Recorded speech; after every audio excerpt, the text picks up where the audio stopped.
How did you continue to keep the faith in those really beginning stages? I say it to this day, we believe what we believe. And so we reason about our perspective of the future, and you reason about from first principles that you learn through education and, fundamental first principles.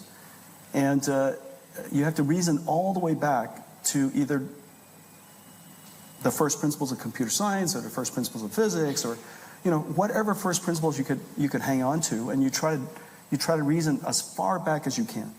Now, once you do that, and you come to the conclusion that all of the environmental conditions and all the information that you have causes you to believe in what you believe, then at that point you believe what you believe, and you got to decide: am I going to be somebody who does something with it, do something about it, or do I just become one of those people that that say something like, "Oh yeah, I knew that," or "I also knew that," or "I've said that before, but you did nothing about it." And so I tend to be somebody that would reason about these things and believe it so deeply that, frankly, I could see it in my head.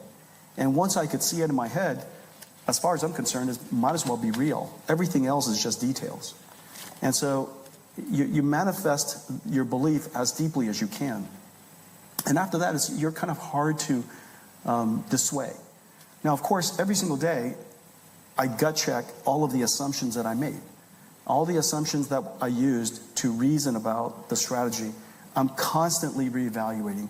If any of that changes, if any of the assumptions or any of the principles that I used were flawed, I'm quick to adapt. So I'm constantly learning through failure, and I'm quick to adapt. And by adapting, you get to stay in the game. And so I think it's not a complicated equation. Oftentimes, I think people have a hard time pivoting because they feel that their ego is somehow tied to some decision they had made or something that they said.